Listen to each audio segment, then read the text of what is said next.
Nesse reinício de Campeonato Brasileiro, uma das grandes questões envolve os times mutilados, né? Times perdendo jogadores importantes para o mercado internacional. Um reflexo da falta de sintonia entre o calendário brasileiro e o calendário europeu. O Flamengo perdeu Vinícius Júnior, também ficou sem Jonas, jogadores negociados. O Jonas, agora, durante a janela internacional, foi para o chamado mundo árabe, né? Arábia Saudita. É lá que ele vai viver, é lá que ele vai jogar. O Vinícius Júnior já estava negociado desde 2017 com o Real Madrid. Havia expectativa de que ele pudesse ficar até o final do ano, mas evidentemente o clube espanhol, que pagou 45 milhões de euros por um rapaz que na época da negociação tinha apenas 16 para 17 anos, impôs a apresentação do atleta no começo de sua temporada, ou seja, agora, no mês de julho, para que ele possa iniciar junto com seus novos companheiros os trabalhos. O mesmo acontecendo com Arthur, jogador que o Barcelona já havia contratado junto ao Grêmio. O time gaúcho tinha a expectativa de contar com ele até o final do ano, mas o Barcelona, que negociou de volta para a China o volante Paulinho, o meia Paulinho, exigiu que o jovem meio-campista revelado do Rio Grande do Sul se apresentasse de imediato na Catalunha. O Corinthians, por exemplo, ficou sem Balbuena, zagueiro que foi para o West Ham, e Maicon, jovem meio-campista que agora vestirá a camisa do Shakhtar Donetsk. Maicon já estava vendido há algum tempo, alguns meses, e acabou disputando até o final da temporada europeia as competições pelo Corinthians e agora segue seu caminho.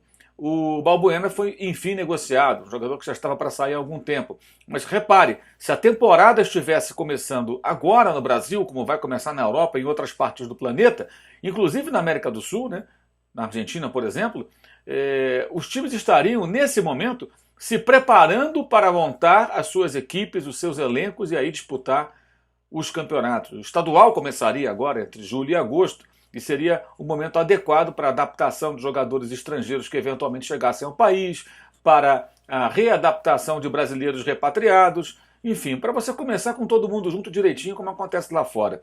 O Atlético foi quem teve os maiores problemas, com várias baixas, entre elas a do Roger Guedes, jogador que era vinculado ao Palmeiras e também ao Criciúma. O Atlético não pôde fazer nada quando o Palmeiras o negociou com o futebol da China, e ficou sem seu principal jogador, ou seja, se o campeonato tivesse terminado agora no meio do ano, o Atlético contaria com o Roger Guedes até o final do Brasileiro, até o final da Copa do Brasil. É claro que existe também a questão que envolve a Copa Libertadores e a Sul-Americana.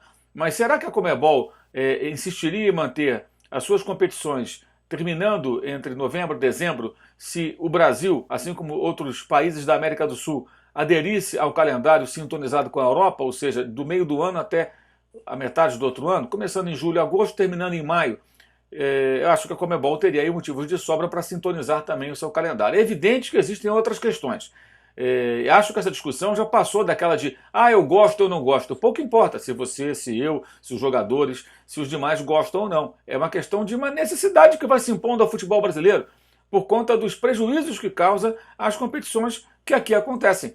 No meio do campeonato, os times passam por transformações e a gente sabe que elas vão acontecer. E é inevitável. Mesmo quando o clube tem uma boa situação financeira, ele vai estar sempre sujeito a perder jogadores importantes, porque os mercados internacionais, especialmente a Europa, são mais sedutores, não só do ponto de vista do salário, né, da remuneração, mas também pelas competições que o atleta pode disputar. O cara que sai de um clube do Brasil, mesmo um clube grande, e vai para um clube da Europa que disputa a Liga dos Campeões, ele se coloca numa vitrine internacional. E os campeonatos disputados na América do Sul têm repercussão mínima fora dos países, né? Dos nossos países aqui do continente e do continente sul-americano.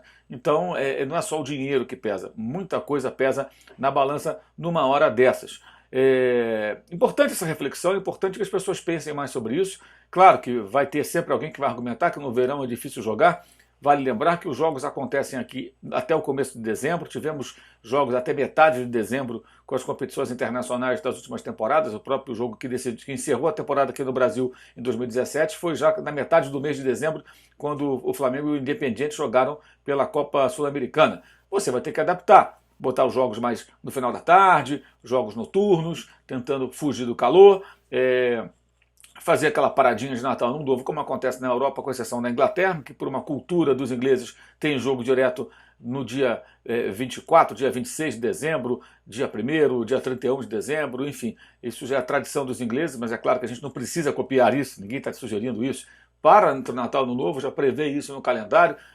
É possível sim. É possível, tanto que os campeonatos voltam aqui no Brasil meados para o final de janeiro, com os estaduais, o verão ele vai até março. Né? Então a gente pega, de repente, fevereiro, pegar o exemplo do Rio de Janeiro, onde o verão é realmente muito forte, as temperaturas passam com frequência dos 40 graus. Há verões em que em janeiro você tem temperaturas altas e que em fevereiro elas são mais altas ainda. Não existe uma regra fixa. Você tem dezembro mais quente, janeiro, fevereiro, depende muito de ano para ano. Então em fevereiro, final de janeiro e fevereiro, o verão tá, o couro está comendo e a bola rola. Então por que não pode rolar em dezembro, no começo de janeiro? É uma questão de adaptação, uma questão de tentar entender. Da mesma forma que os europeus jogam também no inverno. Só os alemães que param o campeonato em dezembro, porque o inverno é rigoroso demais, os campos ficam cobertos de neve, as ruas, os acessos para os estádios, então fica de fato muito complicado. Então entre dezembro e janeiro eles param. Não por acaso a Bundesliga tem só 18 participantes, não 20, para que você tenha aí menos rodadas, né? E com isso você consegue equacionar melhor essa questão. Mas aqui no Brasil, é claro que dá para jogar durante o verão. É uma questão de ajeitar o calendário. Aliás, já se joga durante o verão, né? Essa que é a realidade. Então esse é um ponto importante. O campeonato está voltando, brasileiro, times modificados, difícil imaginar o que pode acontecer. Né? Porque não jogam pelo menos há 35 dias, as equipes que participam da Série A, e voltam com várias mudanças. Você vai ter um jogo entre Flamengo e São Paulo. O Flamengo não tem o Jonas, que vinha jogando na ausência do Cuellar, se bem que estava suspenso, não jogaria de qualquer forma, né? E sem o Vinícius Júnior, que foi importante em muitas partidas nesse ano de 2018. O São Paulo não tem o Cueva, que vinha perdendo terreno, mas é um jogador importante, era uma opção importante do técnico Diego Aguirre.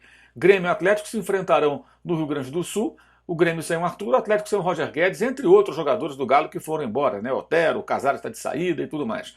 O Botafogo visita o Corinthians. O Botafogo perdeu seu técnico, Alberto Valentim, extraiu o Marco Paquetá. Né? E no Corinthians, sem o Balbuena e sem o Maicon. E por aí vai.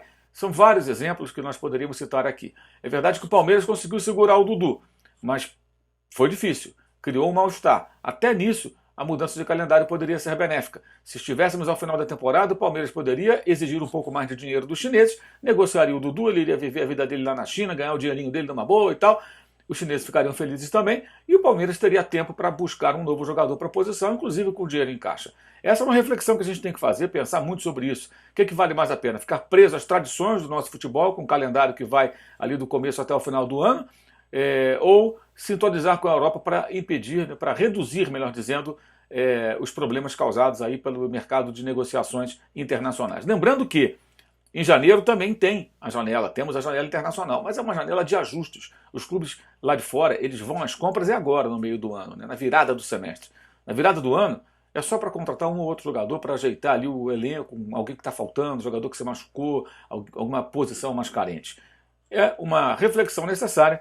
Vamos aí acompanhar o restante do campeonato, meio que num voo cego nesse início, sem saber como as equipes vão se comportar, especialmente perdendo importantes nomes, e esperar que um dia os dirigentes consigam ajeitar o calendário de uma maneira que ele possa ser mais favorável, que ele possa minimizar os impactos que o mercado internacional provocam dos nossos clubes. É isso aí. Bom futebol a todos. Saudações.